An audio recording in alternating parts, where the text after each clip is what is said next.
you for joining us on Journalist Hangout on Sunday. I'm Ayodele Uzubakun.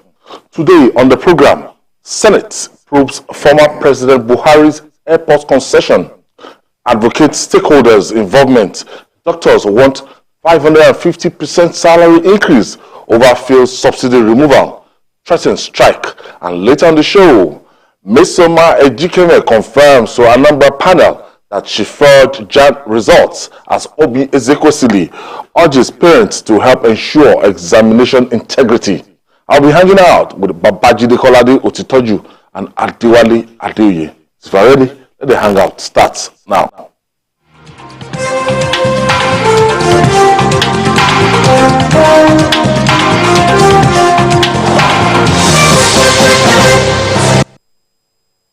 Okay, this is not funny, but let's begin with the craze for Guinness World Records by Nigerians after the feats of celebrity chef Hilda Baci.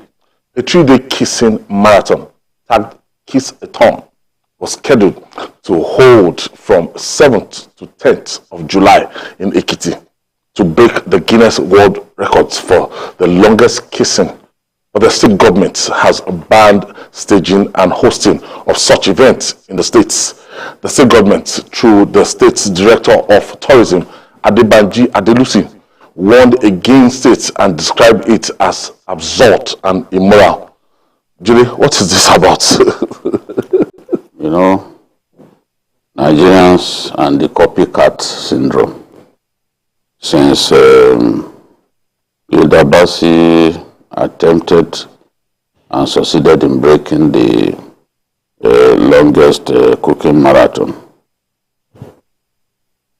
people have been coming up with all ideas of their own. We've seen other people to try to break Hilda's record without following the procedure. You must first notify Guinness. Guinness will be aware that you are on a mission to break a record, and they will send their people. If you do not have that certification, that all clear from Guinness, you are wasting your time.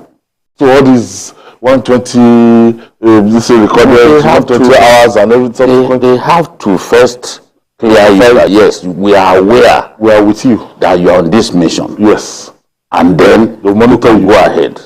You get you get that validation in written form. Yes, I think after she broke that record, it took like 2-3 weeks.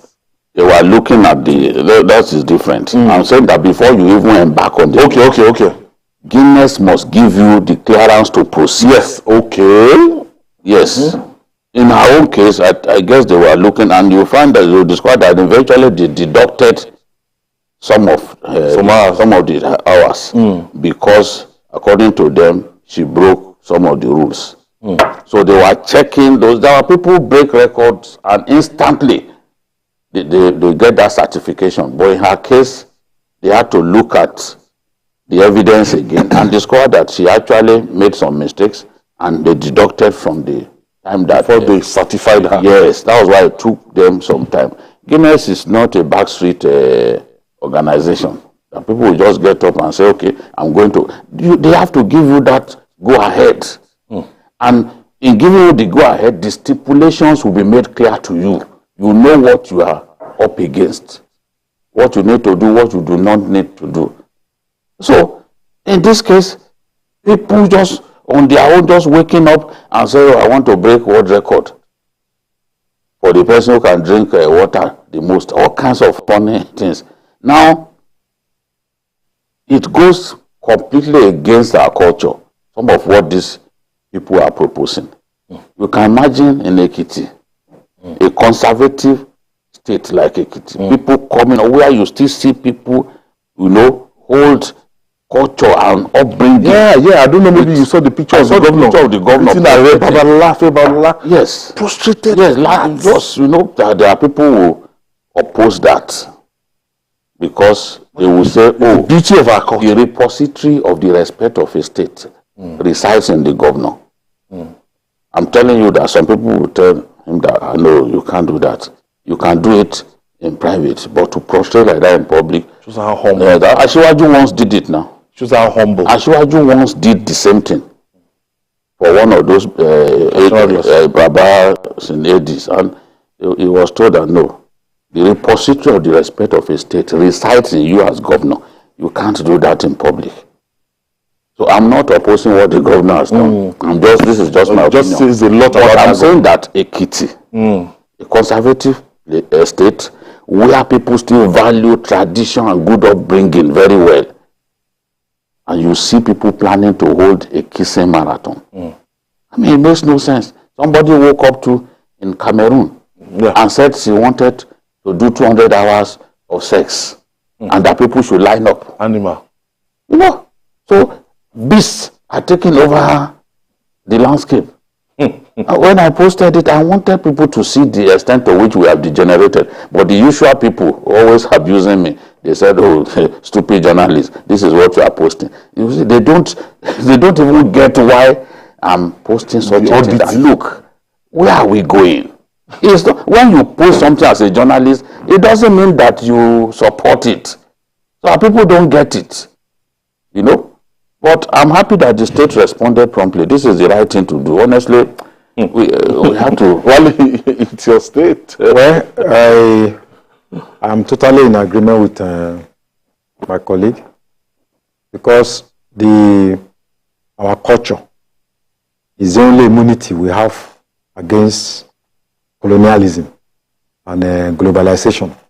So we cannot say that because certain things happen in Europe, then we must do the same thing here. Our objective conditions, our values, our cultures are different. And I think even every country recognizes that. So for me, I think irrespective of how celebrated the Guinness Book of Records is, it does not mean that everything that it does, we must swallow it. Yes. So I was quite glad what the governor did. And the question you ask yourself, what message are you passing on to younger people? It is a place that I don't think you ever see a couple kissing on the street. Even there are people who marry, they never ever kiss their wives throughout their lifetime. Yes, they don't do it.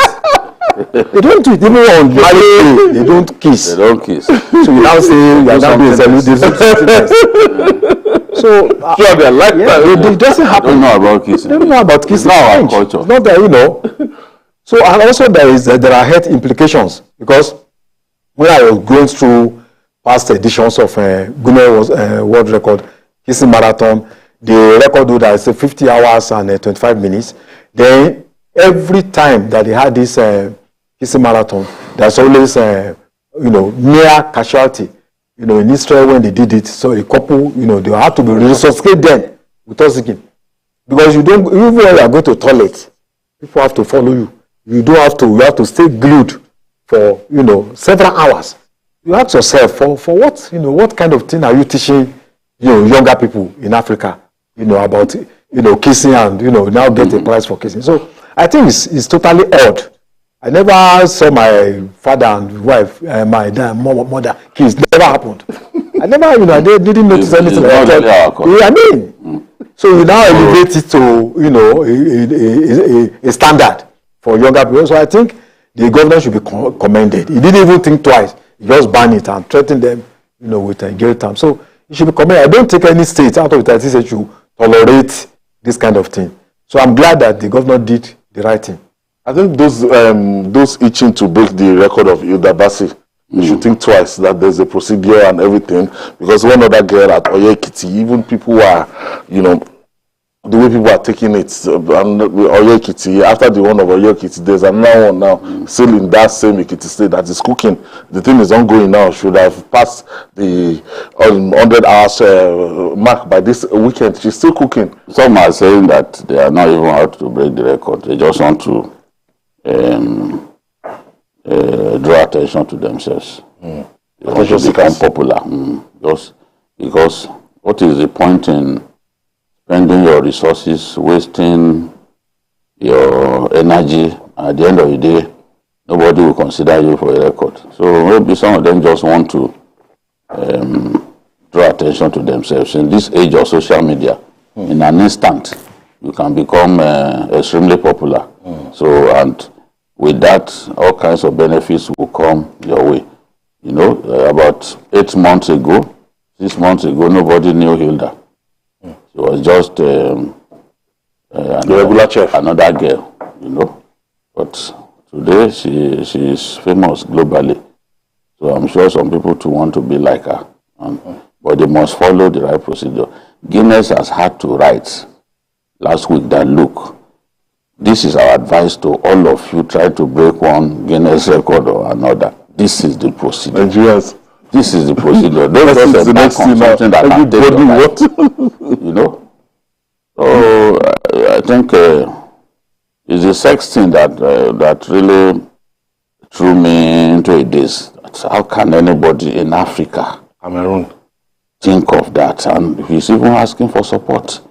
You know, so so should we by changing men? I don't even know how they intend to do it. Maybe there will be a long list. I mean, or a long queue. You know, like people trying to get into a stadium. She'll survive the onslaught. She's going to die now. There's no way you can do 200 hours. People will go and take all kinds of aphrodisiacs, Giacomo, all of them, Selmebo, all those funny herbs laced with alcohol that people take when they want to impress women. All right, the rainy season is here.